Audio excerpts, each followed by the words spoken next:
Puji Tuhan, 1 minggu Tuhan sudah menolong kita. Biar bumi bergoncang, kasih setia Tuhan tidak pernah berkesudahan dalam hidup kita. Biarpun dunia saat ini bergelora, biarlah anak Tuhan di tempat ini tetap bersuka cita. Amin. Mari kita angkat pujian kata, biarpun gunung-gunung beranjak.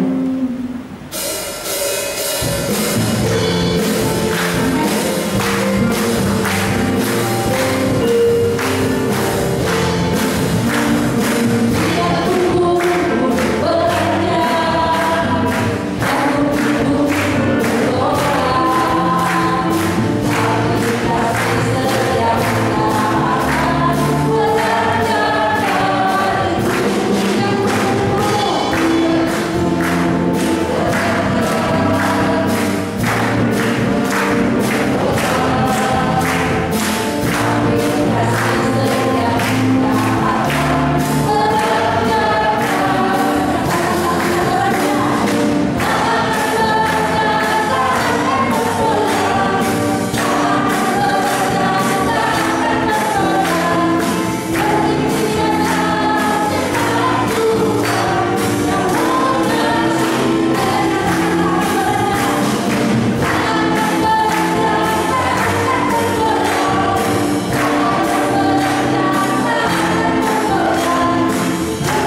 angkat pujian mengatakan, Bapakku datang padamu pada hari ini. Jadi bagian ini menjadi doa kita kepada Tuhan. Amin.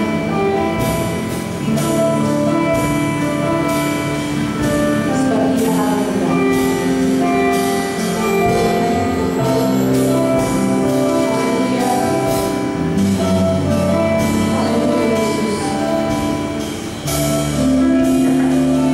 Marilah kepada Tuhan.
Biarlah kasih Allah senantiasa mengalir memberikan kekuatan buat kita.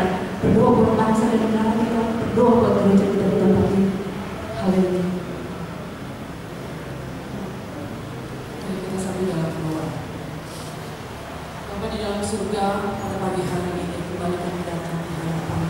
Hati kami menyembah Engkau, Allah yang ajaib, Allah yang perkasa, Allah yang hebat, Allah yang tidak pernah meninggalkan perbuatan tangannya. Terima kasih Tuhan, terima kasih. Kami mengucap syukur atas kebaikan Tuhan. Kami mengucap syukur atas anugerah-Mu. Kami mengucap syukur atas penyertaan-Mu yang sempurna dalam hidup kami, yang sampai saat ini kami masih nikmati dan rasakan. Kalau saat ini kami dalam keadaan sehat, kuat dan berkati, kami percaya itu semua karena anugerah Tuhan. Terima kasih Tuhan, terima kasih. Kami mengucap syukur dan kami bangga punya Allah seperti Engkau. Terpujilah Engkau selama-lamanya. Tuhan Yesus, Kau melihat saat ini kalau anak-anak-Mu yang saat ini membawa segenap pergumulan mereka datang dengan hati yang memiliki segudang persoalan. Tuhan, mungkin kami tidak bisa menyampaikan satu persatu, tetapi kami percaya Engkau yang paling mengerti sampai ke dasar hati kami. Apa yang kami rasakan, apa yang kami hadapi, kami percaya Engkau Allah yang setia, yang akan senantiasa memulihkan, menolong, memberikan kami kekuatan yang baru. Terima kasih ya Tuhan. Kalau saat ini ada tubuh-tubuh yang lemah, tubuh-tubuh yang sakit ya Tuhan, mari kami memohon supaya Engkau menjamah, Engkau kuasa-Mu menjamah setiap tubuh-tubuh yang sakit, yang lemah, karena kami percaya ketika kuasa-Mu mengalir, ketika kuasa-Mu menjamah, maka tubuh yang lemah, tubuh yang sakit, tubuh yang tidak berdaya menjadi tubuh yang kuat, tubuh yang sehat, tubuh yang diberkati oleh Tuhan. Terima kasih Tuhan. Kami pun berdoa ketika Kau melihat saat ini mungkin anak-anak-Mu memiliki hati yang hancur karena kekecewaan, karena putus asa, karena beratnya beban pergumulan. Kami berdoa dan memohon supaya Kau menjamah Tuhan. Kami percaya ketika kuasa-Mu menjamah, maka hati yang bersedih, yang hati yang lemah menjadi hati yang kuat, menjadi hati yang mau mengasihi, menjadi hati yang mau mengampuni, mau menerima segala keadaan, karena kami memegang janji Tuhan yang indah.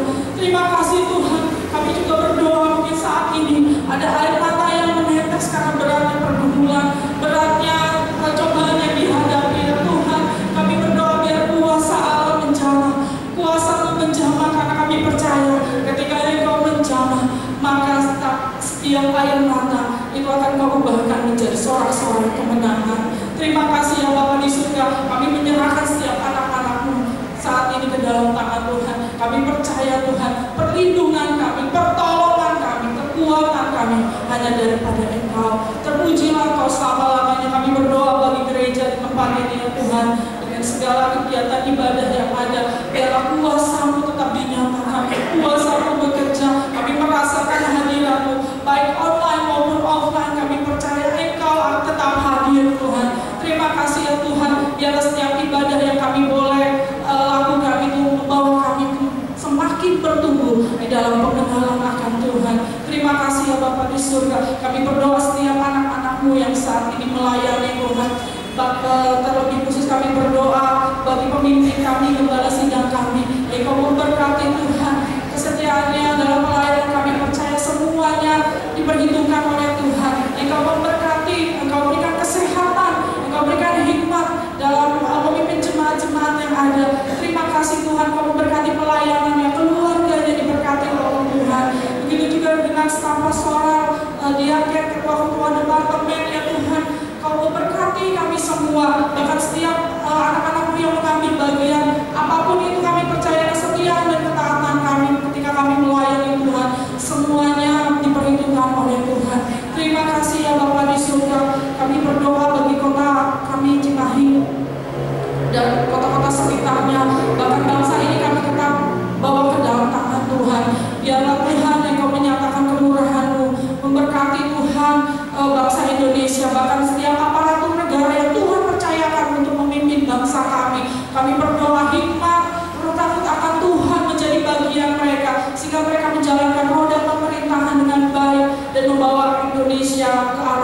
lebih baik lagi. Kami menyerahkan bangsa kami ke dalam tangan Tuhan. Kalau saat ini kami masih dalam pergumulan, kami melewati masa pandemi COVID-19 Tuhan, kami percaya Tuhan ada waktu Tuhan untuk memulihkan segala sesuatu. Kami tetap percaya akan kemurahan dan kuasa-Mu tetap dinyatakan, dan kami melihat kemuliaan dan mujizat Tuhan dinyatakan atas bangsa kami. COVID-19 ini boleh berlalu dan kami boleh melakukan aktivitas kami seperti biasanya. Terima kasih ya Bapa di surga. Kami berdoa juga bagi jemaat-jemaat yang saat ini mungkin sudah memberikan persembahan ataupun yang akan memberikan persembahan. Mari Kau memberkati ya Tuhan setiap pekerjaan, setiap keluarga, dan kami percaya apapun yang dilakukan Tuhan buat berhasil. Terpujilah Engkau selama-lamanya. Inilah yang menjadi doa kami di pagi hari ini. Di dalam nama Tuhan Yesus kami berdoa dan mengucap syukur. Amin. Jemaat Tuhan dipersilakan dulu. Selanjutnya kita akan melihat firman Tuhan yang dibawakan oleh Ibadah Kali. Waktu bersebelah kami dipersilakan.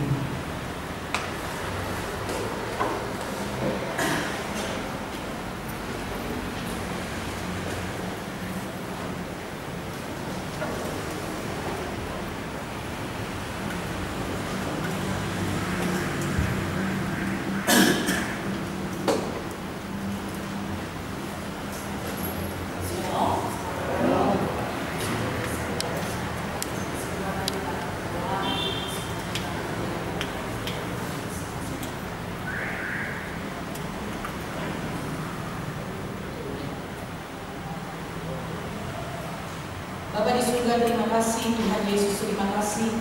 Allah Roh Kudus, terima kasih buat kasih dan kebaikan-Mu di dalam kehidupan kami, sehingga kami boleh ada sebagaimana kami ada. Dan pagi hari ini sekali lagi Tuhan memberikan kepada kami kesempatan untuk kami boleh ada di dalam rumah Tuhan. Saat yang indah di mana kami boleh memuji, menyembah Tuhan, membangun hubungan yang intim dengan Tuhan. Dan kami percaya Tuhan ada di tengah kami dan Kau sedia untuk memberkati setiap kehidupan kami. Sebentar kami akan merenungkan kebenaran firman-Mu.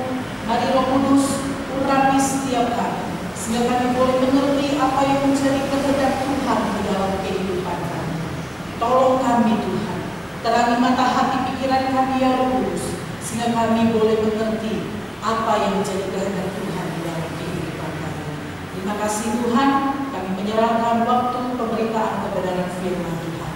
Dalam nama Yesus, Tuhan dan Juru Selamat kami yang hidup, kami berdoa dan mengucap syukur. Haleluya, amin.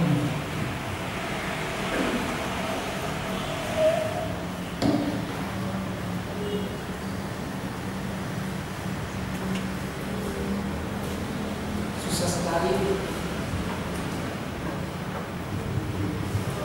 Baik, kita akan belajar kebenaran firman Tuhan pada pagi hari ini. Kita akan membuka di dalam kitab Ayub, pasal yang pertama ayat yang pertama.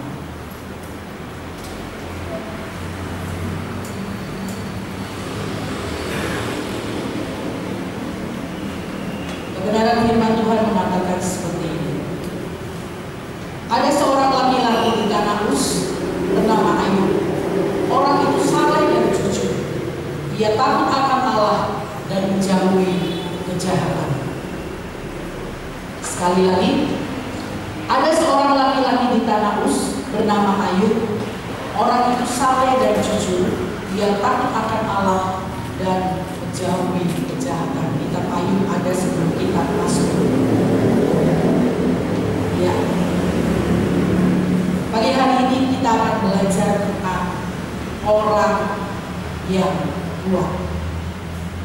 Orang yang kuat atau orang kuat. Siapakah orang yang kuat? Orang yang mempunyai kekuatan untuk memuliakan nama Tuhan. Ketika kita berbicara orang yang kuat, orang yang kuat bisa berbicara tentang orang yang kuat secara sosial ekonomi. Orang yang hidup kaya raya, bergelimang dengan harta. Mungkin kita bisa katakan dia kuat secara ekonomi. Orang yang kuat bisa berbicara tentang orang yang sehat, sekalipun usianya, Bapak Gembala kita usianya sudah di atas 80, dan kalau beliau masih sehat itu luar biasa, ya. Untuk orang yang hidup di zaman sekarang, orang yang bisa mencapai usia sampai 80 lebih, gitu ya. Papa mertua saya juga, dia 90-an, itu sesuatu yang luar biasa. Kita bisa katakan bahwa orang yang kuat adalah orang yang sehat. Sehingga kalau dulu kita belajar tentang PJOK, pendidikan jasmani olahraga kesehatan, dikatakan mens sana in corpore sano. Sebuah kalimat di dalam bahasa Latin yang artinya di dalam tubuh yang sehat terdapat jiwa yang kuat. Ya, secara umum kalau kita berbicara tentang orang yang kuat, mungkin kuat di keuangannya, mungkin kuat di kesehatannya, mungkin kuat juga di kedudukannya. Dia punya pangkat, dia punya kedudukan, sehingga kita juga bisa katakan dia adalah orang yang kuat karena dia punya kekuasaan, karena dia punya kedudukan. Kita bisa katakan dia adalah orang yang kuat. Kalau memang Tuhan memberikan kepada kita harta yang berlimpah-limpah, puji syukur, pergunakan itu untuk kemuliaan nama Tuhan. Kalau kita diberikan tubuh yang sehat, puji syukur, berikan hidup kita untuk memuliakan nama Tuhan. Kalau kita diberikan pangkat, kedudukan, kekuasaan, puji syukur, biarlah kita menggunakan semua itu tidak menyalahgunakan kekuasaan seperti orang dunia lakukan, tetapi kita boleh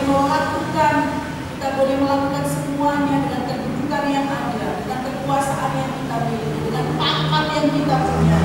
Kita hidup untuk mempermuliakan nama Tuhan. Itu berbicara tentang kekuatan secara umum yang dimiliki oleh seorang manusia.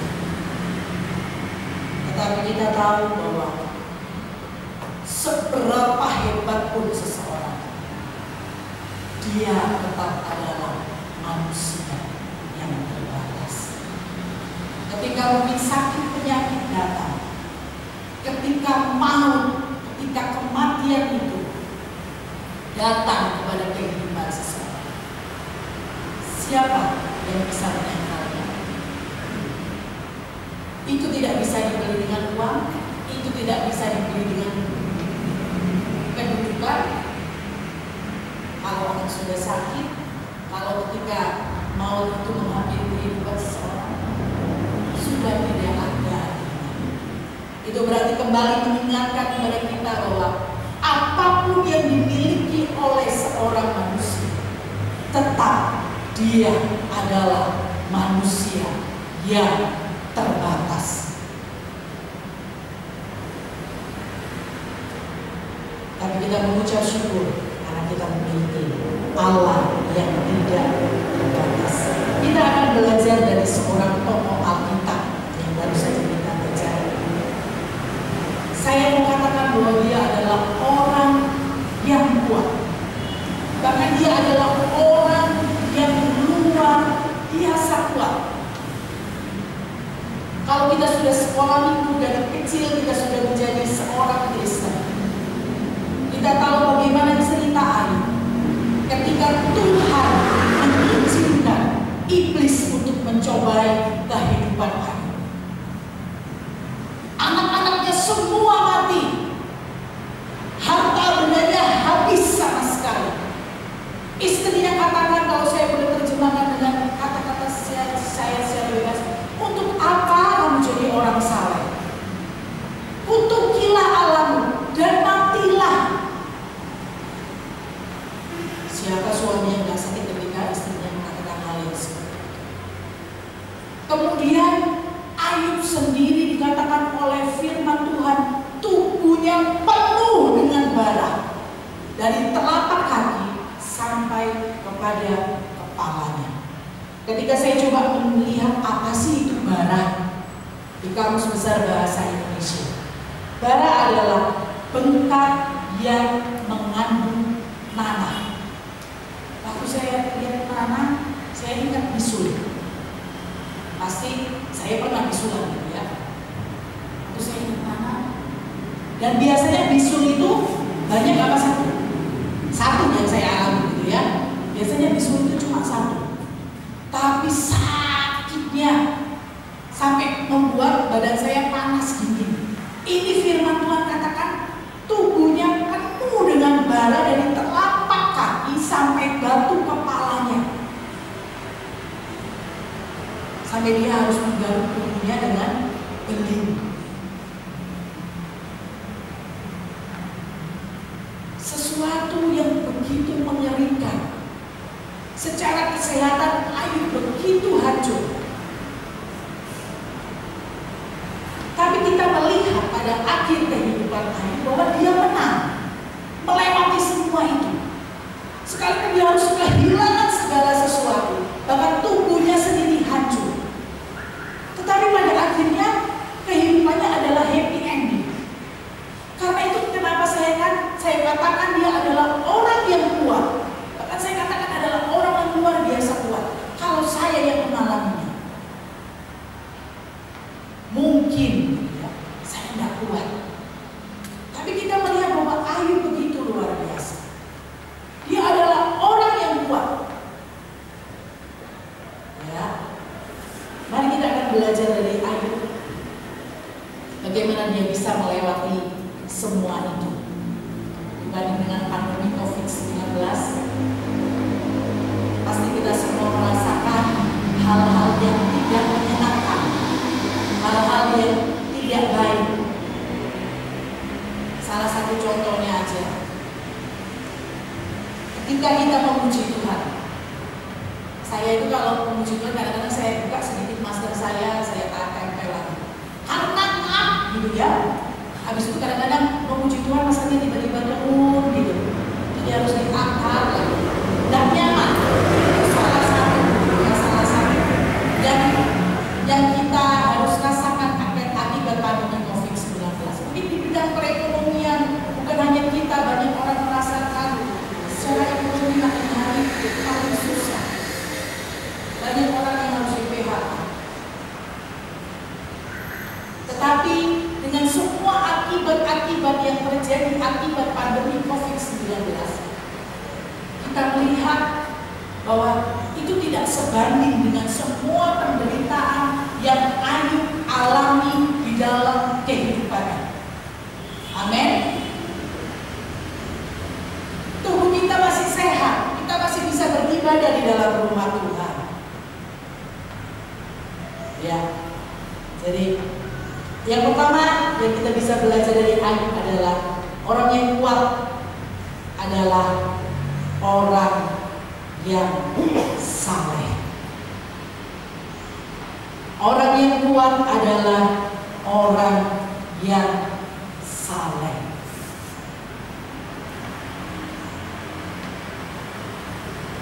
Saleh itu di dalam kamus besar bahasa Indonesia berarti ketaatan kepada agama yang tercermin melalui sikap hidup. Ketaatan yang bukan hanya sekedar ketaatan, tetapi ketaatan kepada agama yang tercermin melalui sikap hidup. Melalui pikiran, perkataan, perbuatan, tingkah laku, melalui seluruh kehidupan kita. Mari kita akan membaca di dalam Matius 23. Matius pasal yang 23.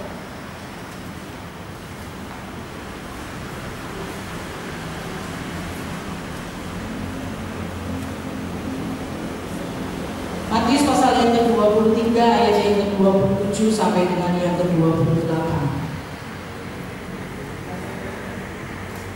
Ini yang dikatakan oleh Tuhan Yesus kepada ahli-ahli Taurat dan orang-orang Farisi.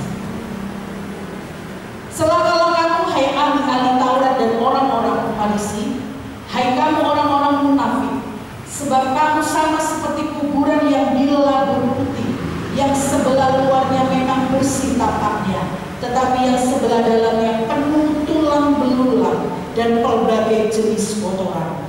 Demikian juga kamu, di sebelah luar kamu tampaknya benar di mata orang, tetapi di sebelah dalam kamu penuh kemunafikan dan kedurjanaan.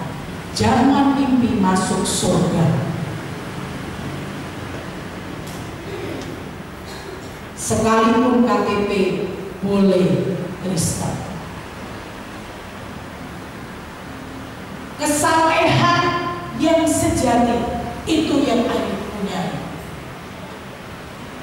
Minggu bisa pergi ke gereja, tetapi Senin sampai Sabtu hidup dalam dosa.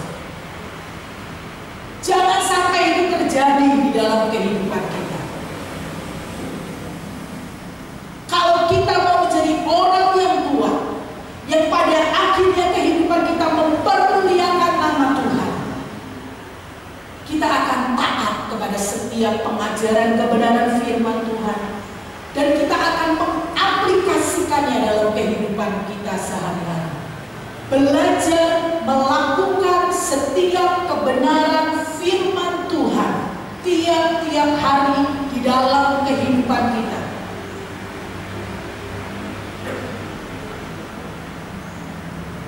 Biarlah Kristus itu boleh tercermin melalui kehidupan kita.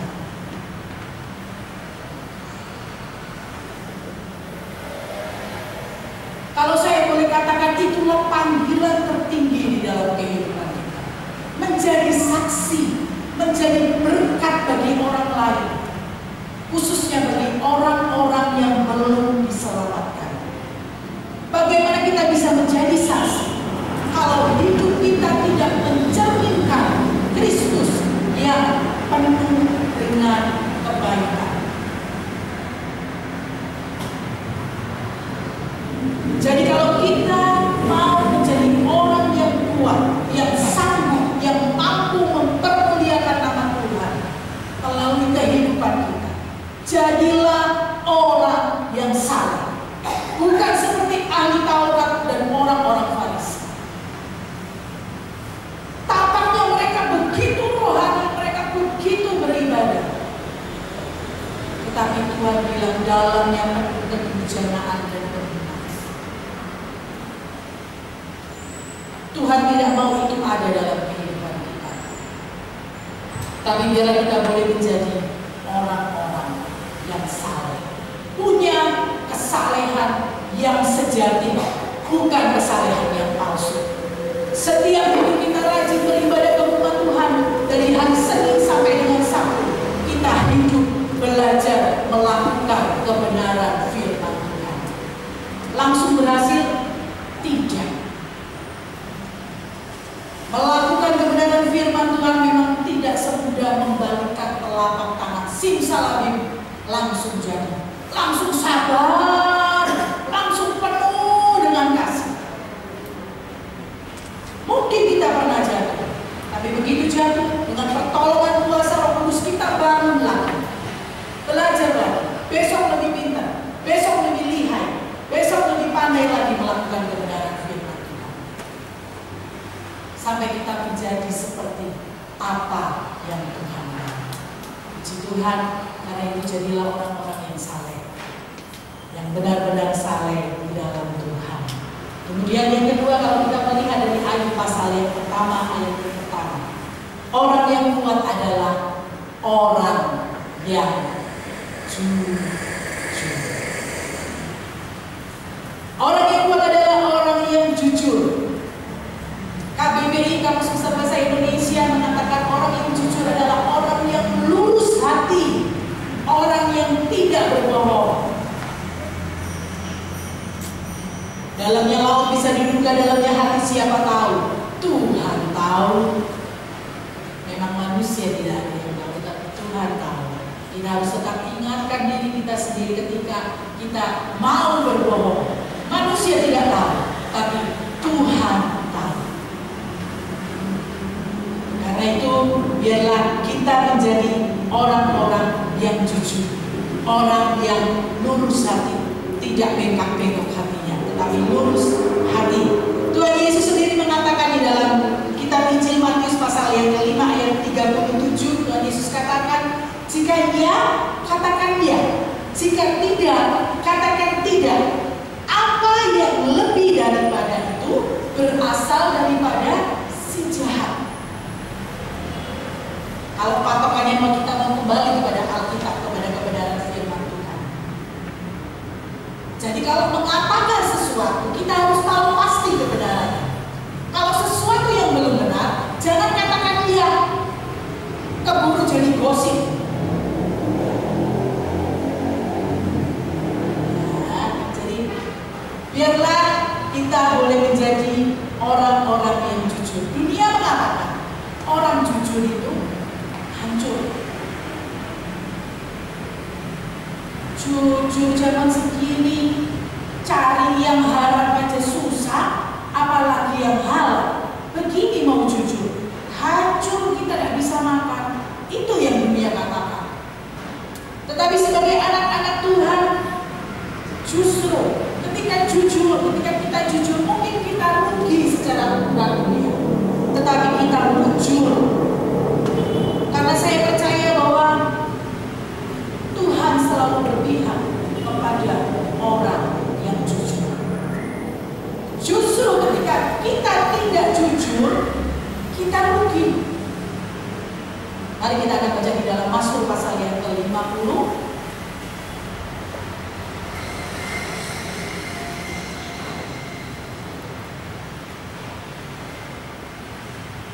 Mazmur pasal yang ke-50 ayat yang ke-23. Mazmur pasal yang ke-50 ayat yang ke-23. Siapa yang mempersembahkan syukur sebagai korban, dia memuliakan aku. Yang ke-23b, siapa yang jujur jalannya, keselamatan yang dari Allah akan kuperlihatkan kepadanya. Tegas sekali firman Tuhan mengatakan, tidak perlu saya jelaskan. Firman Tuhan mengatakan, orang yang jujur, keselamatan dari Allah, itu yang akan dia lihat. Nah, jadi orang yang kuat adalah orang yang jujur. Karena Tuhan selalu menyelamatkan hidupnya. Kemudian kembali kepada Ayub pasal 1 ayat yang pertama. Kalau kita belajar dari kehidupan Ayub, orang yang kuat adalah orang yang takut akan Tuhan. Orang yang kuat adalah orang yang takut akan Tuhan. Pengkhotbah, kita baca di dalam kitab Pengkhotbah.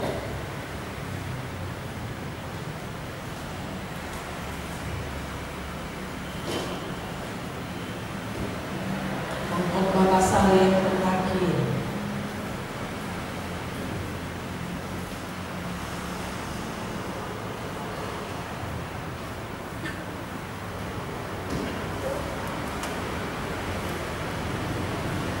Pengkhotbah pasal yang terakhir, Pengkhotbah pasal 12, Pengkhotbah pasal yang ke-12, ayat yang ke-13 sampai dengan yang ke-14. Akhir kata dari segala yang didengar ialah takutlah akan Allah dan berpeganglah pada perintah-perintahnya, karena ini adalah kewajiban setiap orang. Karena Allah akan membawa setiap perbuatan ke pengadilan yang berlaku atas segala sesuatu yang tersembunyi, entah itu baik, entah itu jahat. Jadi kalau kita melihat siapakah penulis kitab Pengkhotbah, ada beberapa pendapat memang, tetapi pendapat yang lebih kuat, pendapat yang terkuat adalah Salomo. Salomo ditulis oleh Salomo. Siapa Salomo? Secara manusia, dia orang yang memiliki segala sesuatu yang diinginkan oleh seorang manusia. Secara kedudukan, dia raja. Secara kesehatan,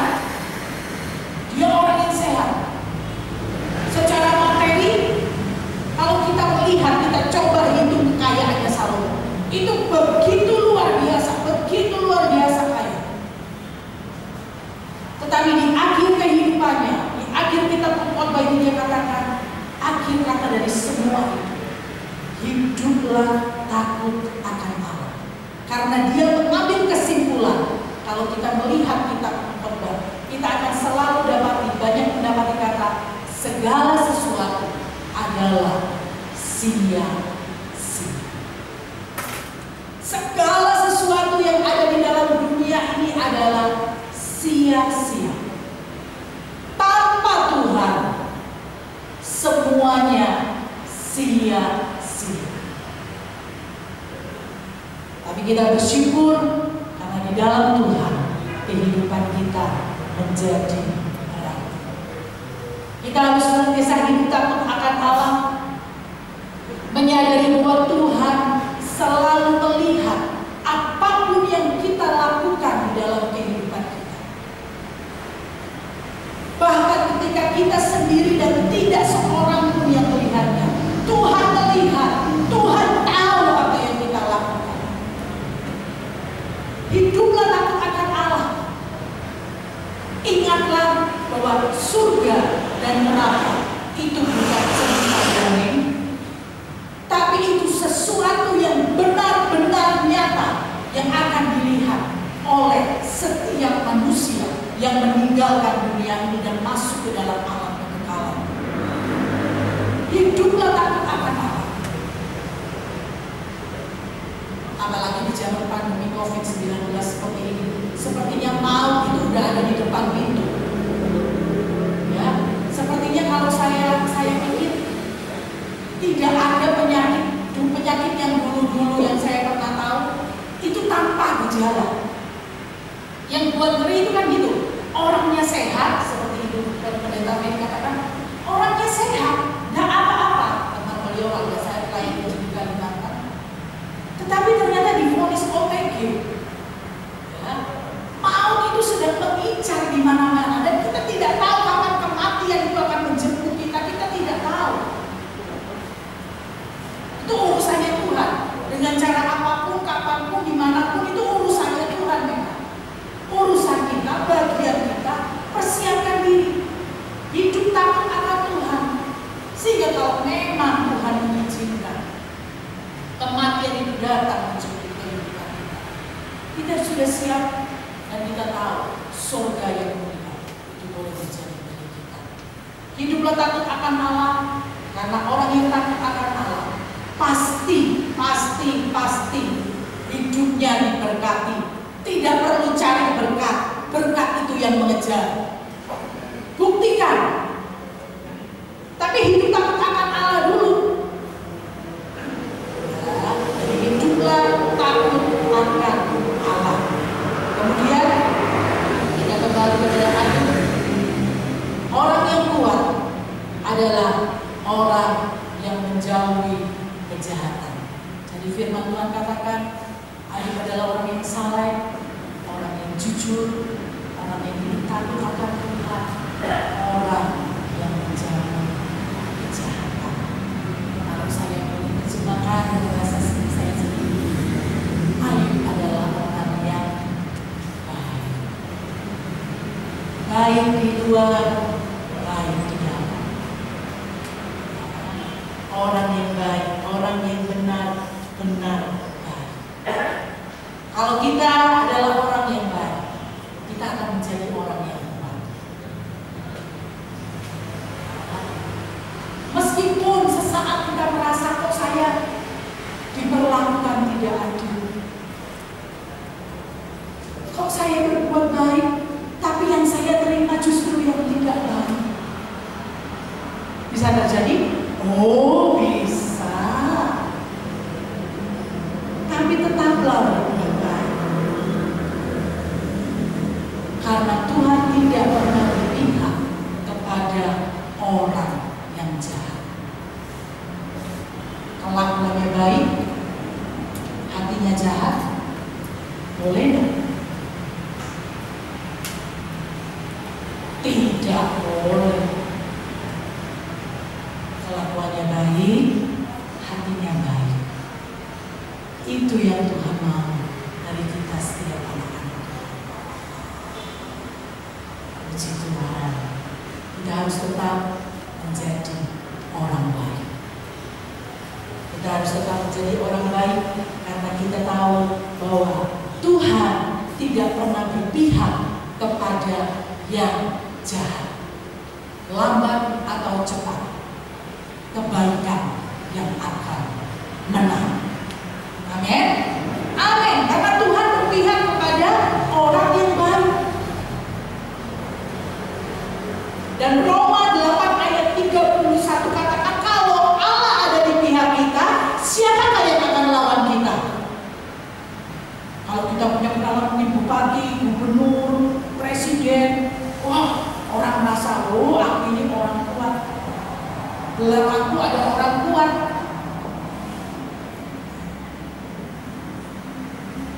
Tapi kalau kita menjadi orang yang baik, dikatakan bahwa Allah ada di pihak kita. Karena memang Tuhan adalah Allah yang baik dan benar. Dan Dia tidak pernah berpihak kepada kejahatan. Karena itu jadilah orang-orang yang baik. Orang yang kuat adalah orang-orang yang baik seperti Ayub, sehingga dia boleh hidup mempermuliakan nama Tuhan. Kemudian yang terakhir, orang yang kuat adalah orang yang mengenal Tuhan dengan benar. Ayub 42 ayat 5 katakan, hanya dari kata orang saja aku mendengar tentang engkau, tetapi sekarang mataku sendiri memandang engkau. Jadi orang yang kuat adalah orang yang mengenal Tuhan dengan benar. Bukan hanya sekedar pengetahuan, oh hamba Tuhan itu mengatakan seperti ini, oh ya sudah saya tahu. Tetapi orang yang kuat adalah orang yang mengenal Tuhan, yang mengalami hubungan pribadi dengan Tuhan, yang mengalami pengalaman-pengalaman pribadi bersama dengan Tuhan. Bagaimana kita boleh mengenal Tuhan dengan benar? Tentu saja lewat kebenaran firman-Nya. Kita memberikan, kita meluangkan waktu untuk Tuhan. Kalau mencari waktu, kita katakan, aduh saya sibuk. Harus begini, harus saya tidak ada waktu buat Tuhan. Tapi mari kita memberi waktu. Memberikan waktu untuk Tuhan, bergaul dengan Tuhan. Mengenal Tuhan, mengalami Tuhan di dalam kehidupan kita. Oh iya ya, Tuhan Yesus itu Allah yang menyediakan. Oh iya ya, Tuhan Yesus itu benar-benar Allah yang menyediakan, Allah yang menciptakan, Allah yang memelihara, Allah yang mengasihi. Benar saya mengalaminya. Mengenal, bukan hanya sekedar. Dan orang yang mengenal Tuhan, dia akan kuat. Sekalipun saya sakit, sekalipun saya berkekurangan, sekalipun banyak hal yang tidak baik terjadi dalam kehidupan saya, tapi saya tahu Tuhan Yesus tetap baik. Dia akan tetap kuat di dalam Tuhan. Karena itu, kenal Tuhan dengan benar. Siapa sih Tuhan itu? Siapa sih Tuhan Yesus itu? Alami Dia di dalam kehidupan kita. Alami Dia di dalam kehidupan kita. Jangan itu hanya sekedar menjadi pengetahuan seperti kata Ayub, hanya dari kata orang saja. Tidak. Tetapi dikatakan, aku memandang sendiri siapakah engkau.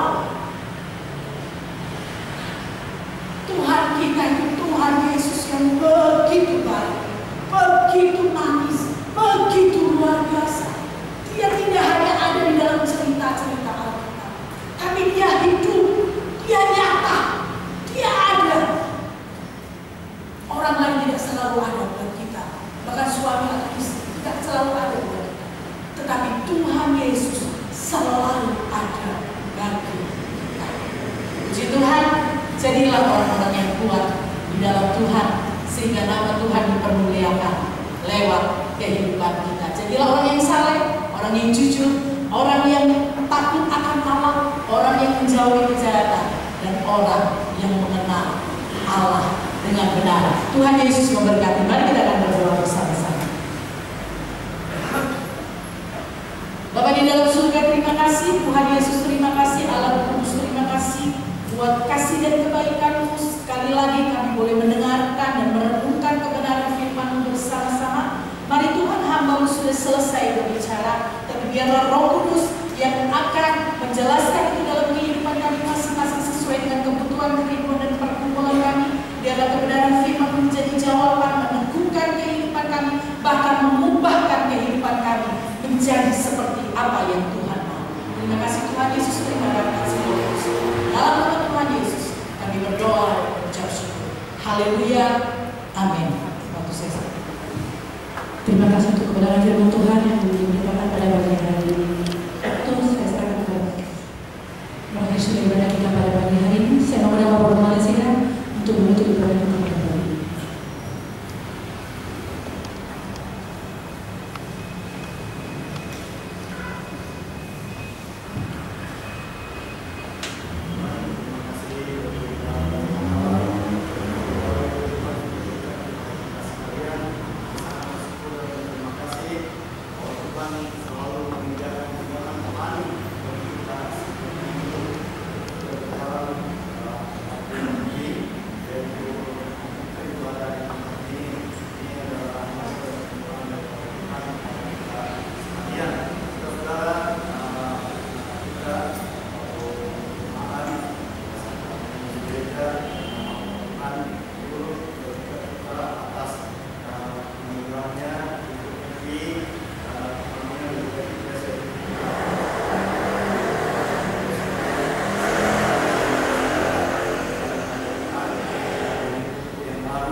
Kami tahu ya Tuhan, Engkau adalah Allah dan kami tidak melihatnya, tetapi Engkau ada.